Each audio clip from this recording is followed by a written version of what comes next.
Good morning students, welcome to the class today. Today we are going to study Economics Lesson 3 Food Security and Nutrition. உணவு பாதுகாப்பு அப்புறம் அதனுடைய ஊட்டச்சத்து இந்த lesson பற்றி பார்க்க போகிறோம். இந்த லெசனோட முக்கியமான objectives to study about the meaning, definition of food security. உணவு பாதுகாப்பு அதனோட வரையறை பொருள் அதை பற்றி தெரிஞ்சுக்கிறது. To know about the availability and access to food grains. உணவு தானியங்கள் கிடைத்தல், அதை எப்படி அணுகணும், அதை எப்படி நம்ம சேமித்து வைக்கணும் அப்படிங்கிறது. To understand about the purchasing power and agricultural policy. வாங்கக்கூடிய திறன், பர்ச்சேசிங் பவர் அப்படின்னா வாங்குகிற திறன், விவசாய கொள்கைகள், இதை பற்றி தெரிஞ்சுக்க போகிறோம். To gain knowledge about the multi-dimensional nature of poverty. வறுமையோடைய பல பரிமாணங்கள், ஏன் வறுமை வருது அது தெரிஞ்சுக்க போகிறோம். Then to study about nutrition and health status and policies in Tamil Nadu. தமிழ்நாட்டோடைய ஊட்டச்சத்து சுகாதார நிலை, அதனுடைய கொள்கைகள், இதை பற்றி நம்ம பார்க்க போகிறோம். Food is defined as any substance that people eat and drink to maintain life and growth. Food security would denote a person's ability to eat enough, stay active and lead a healthy life. Food security அப்படின்னு சொன்னாக்கா, மக்கள் நாம் நம்மளோட வாழ்க்கையையும் வளர்ச்சியையும் பராமரிக்கிறதுக்காக சாப்பிடக்கூடிய குடிக்கக்கூடிய எந்த ஒரு பொருளையும் நாம் ஃபுட் அப்படின்னு சொல்கிறோம்.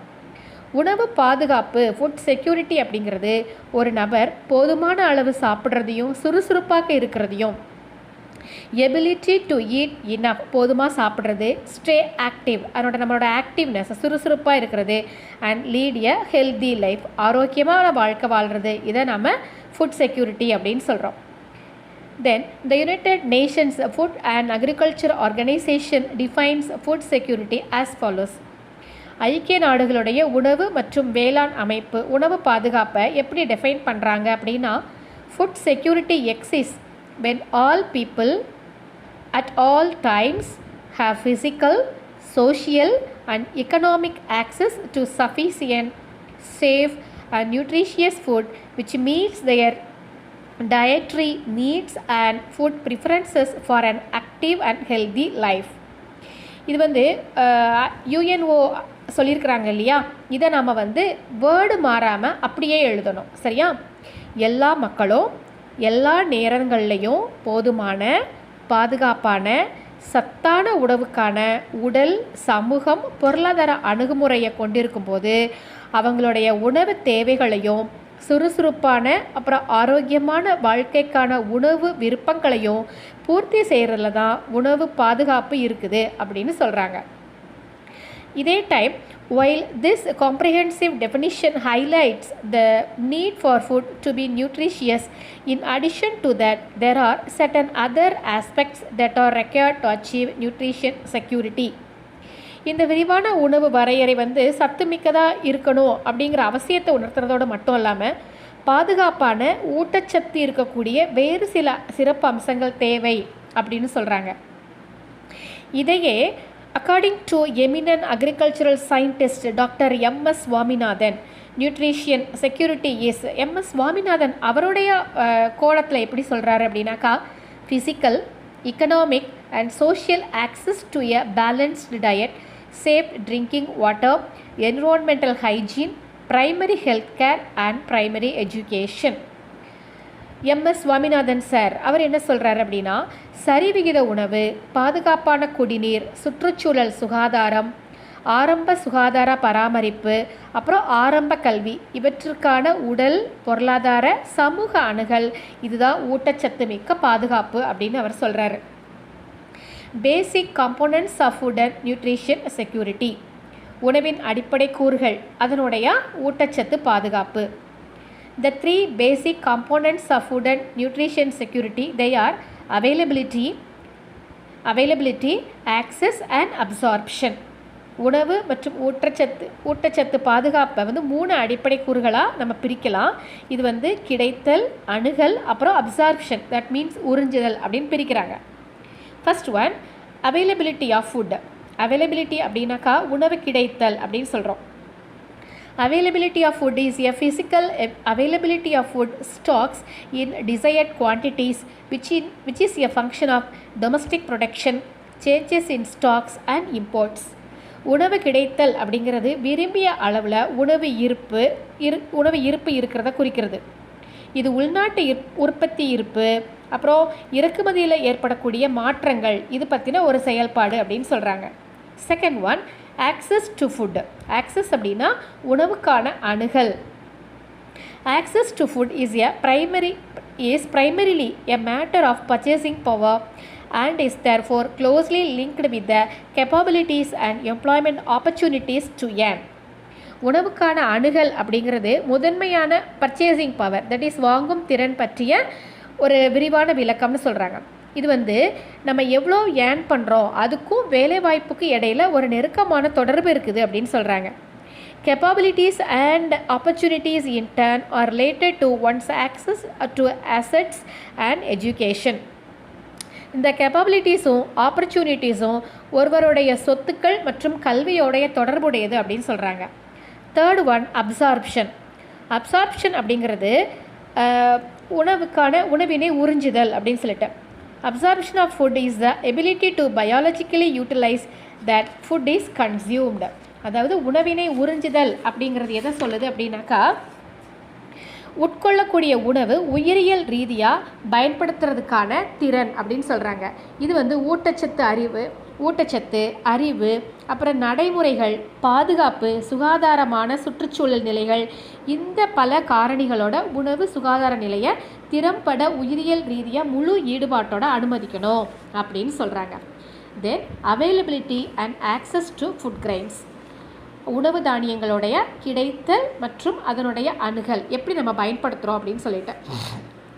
Thus, food security for people in a country is not only dependent on the quantum of food available but also on the ability of people to purchase, access food and to stay in appropriate healthy environment.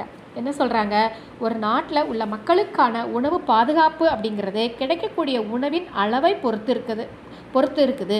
அதோடு மட்டும் இல்லாமல் நம்ம ஃபுட்டை வாங்கிறதுக்கு அதை access பண்ணுறோம் இல்லையா, அணுகிறோம் இல்லையா, அதுக்கும் தாங்கிறதுக்கான மக்களோட திறனையும் சார்ந்துள்ளது அப்படின்னு சொல்கிறாங்க. Just as other development issues, food security of people is also related to a country's overall development process. After independence, India close to adopt a planned developmental model. பொருத்தமான ஆரோக்கியமான சூழலில் பிற வளர்ச்சிக்கான சிக்கல்களை மாதிரியே மக்களோட உணவு பாதுகாப்பும் ஒரு நாட்டோடைய ஒட்டுமொத்த வளர்ச்சி செயல்முறையோட தொடர்புடையதாக இருக்குது. சுதந்திரத்துக்கு பின்னாடி இந்தியா ஒரு திட்டமிட்ட வளர்ச்சிக்கான மாதிரியை நாம் செலக்ட் பண்ணி வச்சுருக்கிறோம், ஒரு நல்ல மாடலை நாம் தேர்ந்தெடுத்து வச்சுருக்கிறோம். After an initial focus on agriculture, industrialization was given priority. விவசாயம் ஃபஸ்ட்டு 5-year பிளான் எதுக்கு ஃபோக்கஸ் பண்ணாங்க அப்படின்னா அக்ரிகல்ச்சருக்கு. ஸோ அக்ரிகல்ச்சரல் செக்டார் நல்லா டெவலப் ஆச்சு, ஆனால் இண்டஸ்ட்ரி அந்த அளவுக்கு டெவலப் ஆகலை.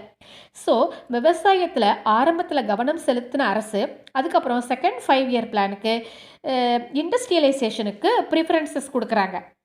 The recurrent droughts experienced by India pushed her to be dependent on imports of food grains. However, the available foreign exchange reserve could not permit open market purchases and import of food grains. இந்தியாவில் ஏற்பட்ட தொடர்ச்சியான வறட்சி உணவு தானியங்களோட இறக்குமதியை சார்ந்திருக்க தள்ளப்பட்டது. அதாவது நம்ம food கிரெயின்ஸுக்கு கூட இன்னொரு நாடை எதிர்பார்த்து இருக்க வேண்டிய காலகட்டத்தில் நம்ம அந்த டைமில் இருந்தாலும் அப்போ இருந்த அந்நிய செலாவணி இருப்பு, ஃபாரின் எக்ஸ்சேஞ்ச், அது திறந்த சந்தை கொள்முதல், ஓப்பன் மார்க்கெட் ஆப்ரேஷன், அப்புறம் தானியங்களோட இறக்குமதிக்கு அனுமதி கொடுக்கல.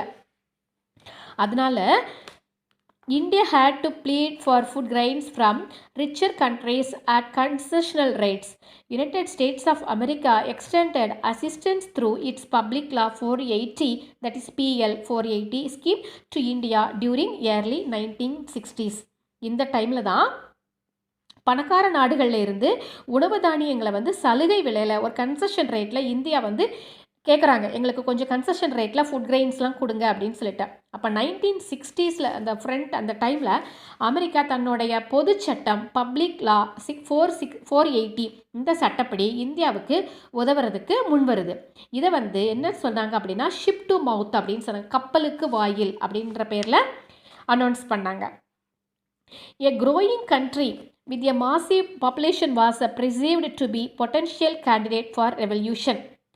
The American administration and philanthropic organization like Ford Foundation formulated a plan to increase food production in the country by introducing high-yielding varieties HYV of wheat and rice. இந்த டைமில் தான் ஒரு பெரிய மக்கள் தொகையை கொண்ட பசியோடு வளர்ந்து வரக்கூடிய ஒரு நாடு புரட்சிக்கான சாத்தியமான தேர்வாளராக கருதப்படுது. அமெரிக்காவோட அட்மினிஸ்ட்ரேஷன் ப்ளஸ் ஃபோர்டு ஃபவுண்டேஷன் இந்த மாதிரி மனிதநேய அமைப்புகள் என்ன பண்ணுறாங்க, உணவு உற்பத்தி அதிகரிக்கிறதுக்காக கோதுமை அப்புறம் அரிசி அதனுடைய ஹை ஈல்டிங் வெரைட்டி உயர் ரக விளைச்சல் வகைகளுக்கான திட்டத்தை முதல்ல நம்ம நாட்டில் அனௌன்ஸ் பண்ணுறாங்க. This program was implemented in select districts where irrigation was assured. The results were promising and the program was extended to cover a larger number of districts. இந்த திட்டமானது நீர்ப்பாசனம் உறுதி செய்யப்பட்ட இடத்துல தேர்ந்தெடுக்கப்பட்ட மாவட்டங்களில் செயல்படுத்தப்பட்டுச்சு. திட்டங்களோட முடிவுகள் உறுதி செய்யப்பட்டதால் அதிக எண்ணிக்கையிலான மாவட்டங்களை உள்ளடக்கும் வகையில் இந்த திட்டம் எக்ஸ்டெண்ட் பண்ணுறாங்க. Thus, Green Revolution was born in the country, paving the way for self-sufficiency in food grain production. Increased food grain production was made possible by an increased area cultivated with HYV of rice and wheat, as also an increase in the yield of these major cereal crops. இந்த மாதிரி பசுமை புரட்சி நாட்டில் first announce பண்ணுறாங்க. இது மூலமாக உணவு தானிய உற்பத்தியில் தன்னிறைவு பெற வேண்டி வழிவகுக்குது. உயர்தர விதைகளான HYV ஹை ஈல்டிங் வெரைட்டி அதில் அரிசி கோதுமை உணவு தானியங்கள் பயிரிடப்பட்ட பகுதிகளில் உற்பத்தியை அதிகரிக்க முடியுது. இது மட்டும் இல்லாமல் முக்கிய தானிய பயிர்களோட விளைச்சலும் கொஞ்சம் கொஞ்சமாக அதிகரிக்க ஆரம்பிக்குது. Area under food grains was a little more than 98 million hectares during early 1950s. The country was producing just 54 million tons of food grains then, with the average yield of food grains of 547 kg per hectare. The food situation has steadily improved over a period of 65 years. Area under food grain cultivation has grown to 122 million hectares with an increase of 5-fold increase in food grain production. 1950s முற்பது பகுதிகளில் உணவு தானியங்களோட உற்பத்தி பரப்பளவு 98 million ஹெக்டேருக்கும் அதிகமாக உணவு தானியம் உற்பத்தி செஞ்சிட்டு இருந்தோம். அப்போது சராசரியாக ஒரு ஹெக்டேருக்கு 547 kg உணவு தானியங்கள் கிடச்சிச்சு. உணவு நிலையை சீர் செய்ய ஏறத்தாழ 65 இயர்ஸ் நமக்கு தேவைப்பட்டுச்சு. அதுக்கப்புறம் 122 மில்லியன் ஹெக்டேராக நமக்கு அதிகரிக்குது. இது 5 டைம்ஸ் நம்மளுடைய உணவு தானிய உற்பத்தி அதிகரிக்கிறது. Yield of food grains has increased 4-fold between the time of independence and at present. சுதந்திர காலத்துக்கும் தற்போதைக்கும் இடையில உணவு தானியங்களோட விளைச்சல் 4 மடங்கு என்ன செஞ்சிருக்குது, அதிகரிச்சிருக்குது. This growth in food grain production was made possible by the HYV program which was implemented as a package. உணவு தானிய உற்பத்தியில் இந்த வளர்ச்சி ஒரு தொகுப்பாக செயல்படுத்தப்பட்ட எதனால் உருவாச்சு அப்படின்னா HYV high yielding variety food grains அந்த திட்டத்தால் தான் சாத்தியம் ஆனது. Apart from introducing fertilizer responsive high yielding varieties of rice and wheat, it ensured the availability of subsidized chemical fertilizers for the farmers. Cheaper farm credit was dispersed to farmers through cooperative banks and societies. இதே நேரம் ஏற்பத்தன்மை உடைய உரங்கள் அதிகமாக விளைச்சல் தரக்கூடிய அரிசி கோதுமைகளை அறிமுகப்படுத்துறதை தவிர மானிய விலையிலையும் ரசாயன உரங்கள் கிடைக்கிறத உறுதி செஞ்சாங்க. கூட்டுறவு வங்கிகள் அப்புறம் கூட்டுறவு சங்கங்கள் இது மூலமாக விவசாயிகளுக்கு மலிவான பண்ணை கடன் கொடுக்க ஆரம்பித்தாங்க. Then minimum support price, that is MSP, minimum support price for the crops were announced at the beginning of the season and the state procured the harvested grains through the Food Corporation of India, that is FCI. The FCI had built huge storage godowns and built buffer stocks of food grain during the harvest season to be distributed all through the year. பயிர்களுக்கு குறைஞ்சபட்ச ஆதரவு விலை, that is minimum support price, பருவ காலத்தின் தொடக்கத்தில் announce பண்ணிடுவாங்க. இது இந்திய உணவுக் கழகம் மூலமாக அரசு என்ன செய்வாங்க அப்படின்னா விவசாயிகிட்ட டைரெக்டாக கொள்முதல் பண்ணிக்குவாங்க. இந்த மாதிரி கொள்முதல் பண்ணதை பெரிய பெரிய குடோனில், இந்திய உணவுக் கழகம் மிகப்பெரிய சேமிப்பு கிடங்கு, பெரிய பெரிய குடோனில் அதை சேவ் பண்ணி வச்சுட்டு அறுவடை காலத்தில் உணவு தானியங்களை வாங்கி அதை பஃபர் ஸ்டாக்கில் வச்சு அதை வருஷம் ஃபுல்லும் பீப்புளுக்கு வழங்கிட்டு இருப்பாங்க. இப்போ மினிமம் சப்போர்ட் ப்ரைஸ் அப்படின்னா என்னென்னு பார்க்கலாம். குறைஞ்சபட்ச ஆதரவு விலை. Minimum support price is a price fixed by an expert group for a particular crop by considering various costs involved in the cultivation of that crop. குறைந்தபட்ச ஆதரவு விலை அப்படிங்கிறது அந்த பயிரோடைய சாகுபடியில் பல்வேறு செலவுகளை கருத்தில் வச்சுக்கிட்டு ஒரு குறிப்பிட்ட பயிருக்கு ஒரு விலை ஒரு நிபுணர் குழுவால் நிர்ணயிக்கப்படுறது. After announcing the MSP, the state will open procurement centers in places where these crops are widely grown. However, the farmers are free to sell in the open market if they get a better price for their crop produce. On the other hand, if the open market price is lower than the MSP, the farmers would get an assured price, that is MSP, by selling their produce to the FCI. குறைந்தபட்ச ஆதரவு விலை அறிவித்த பின்னாடி இந்த பயிர்கள் பரவலாக வளர்க்கப்படக்கூடிய இடங்களில் அரசு என்ன பண்ணுவாங்கன்னா டைரெக்டாக கொள்முதல் மையங்களை ஓப்பன் பண்ணுவாங்க. இருந்தாலும் அந்த விவசாயிகள் தங்களோட பயிர் விளைபொருட்களுக்கு சிறந்த விலையை பெற்றாதான் திறந்த வெளியில் விற்க முடியும் அப்படின்னு சொல்கிறாங்க. இன்னொரு பக்கம் பார்க்க போனால் இந்த ஓப்பன் மார்க்கெட்டில் விலை குறைஞ்சபட்ச ஆதரவு விலையை விட குறைவாக இருந்தால் விவசாயிகள் தங்களோட விளைபொருட்களை குறைஞ்சபட்ச ஆதரவு விலைக்கு மூலம் விற்க ஆரம்பிக்கிறாங்க. அதனால் அவங்க உறுதிப்படுத்தப்பட்ட விலையை அவங்களுக்கு கிடைக்க ஆரம்பிச்சிடும், MSP கிடைக்கும். இதனால் குறைந்தபட்ச ஆதரவு விலையை விட விவசாயிகள் செயல்படுத்துறது மூலமாக பயிர் பருவத்தின் முடிவில் அவர்கள் பெறக்கூடிய விலை குறித்து அவங்க உறுதியாக இருப்பாங்க. இது மட்டும் இல்லாமல் ஒருவேளை அறுவடை காலங்களில் எந்த ஒரு விலை வீழ்ச்சிக்கும் எதிராக விவசாயிகள் பாதுகாக்கப்படுவாங்க. The rapid increase in food grain production was accompanied by appropriate technological inventions in the dairy, poultry and fisheries sector. As a result, the milk production in the country witnessed an 8-fold increase. Egg production grew 40-fold and fish production by 13-fold between the time of independence and mid-2000s.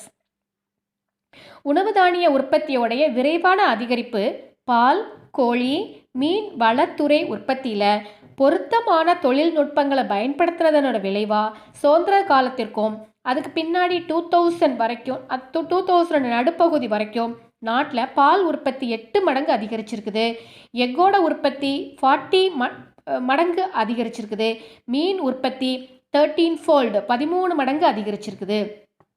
However, India could not succeed in attaining self-sufficiency in the production of pulses and oilseeds.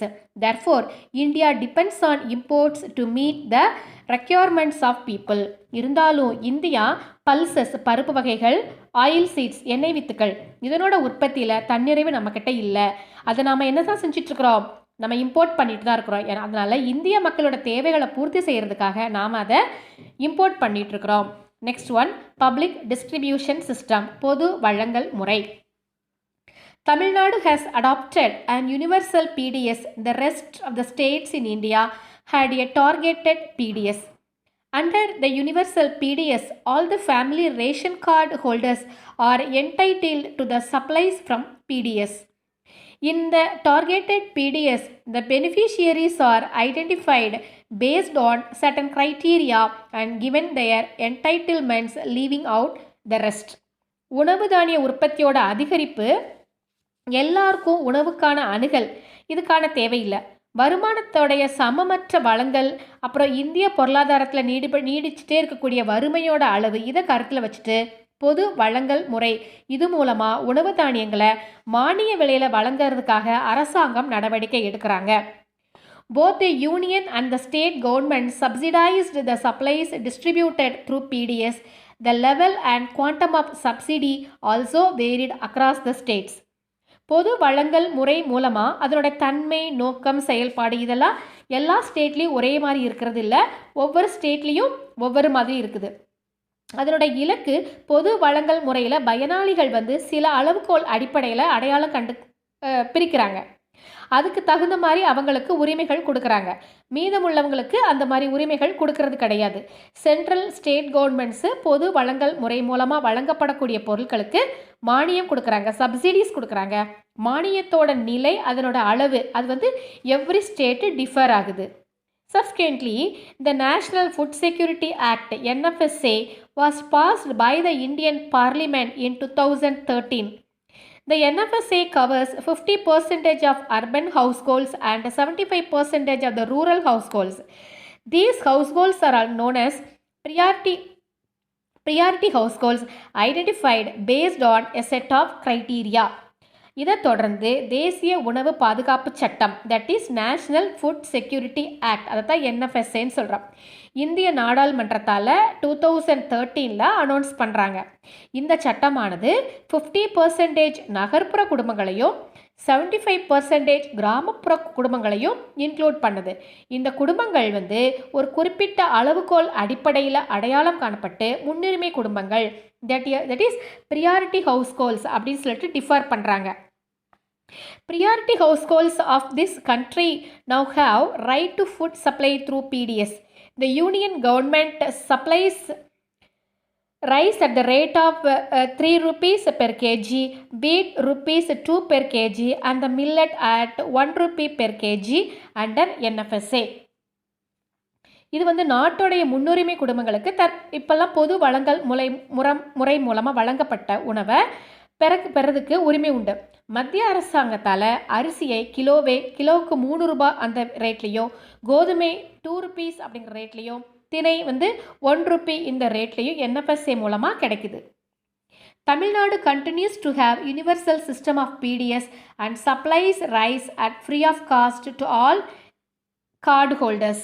Tamil Nadu தொடர்ந்து உலகளாவிய பொது வழங்கல் முறையை follow பண்ணிகிட்ருக்குறோம். இது மட்டும் இல்லாமல் அனைத்து அட்டைதாரர்களுக்கும் இலவசமாக அரிசியை அவங்க சப்ளை பண்ணுறாங்க. National food security act in தமிழ்நாட்டில் தேசிய உணவு பாதுகாப்பு சட்டம். On November 1, 2016, National Food Security Act was implemented in Tamil Nadu after holding out for 3 years. இந்தியாவில் தேசிய உணவு பாதுகாப்பு சட்டம் துவங்கி 3 வருஷத்துக்கு பின்னாடி November 1, 2016 அன்னைக்கு இந்த சட்டம் இந்தியாவிலேயே கடைசி மாநிலமாக தமிழ்நாட்டில் தான் ஸ்டார்ட் பண்ணுறாங்க. October 27 அன்னைக்கு வெளியிடப்பட்ட இந்த அரசாங்க உத்தரவில் இந்த சட்டத்தை அமல்படுத்தும் போது அதனோட விதிகளை மாற்றி அமைச்சுக்குவோம், எங்களுக்கு தகுந்த மாதிரி கொஞ்சம் எங்களுக்கு தகுந்த மாதிரி நாங்கள் சேஞ்ச் பண்ணிக்குவோம் அப்படின்னு சொல்லிட்டு அதில் ரிட்டர்னாக வாங்கிக்கிட்டாங்க. Thank you students. Next is in next class. Thank you, Pa.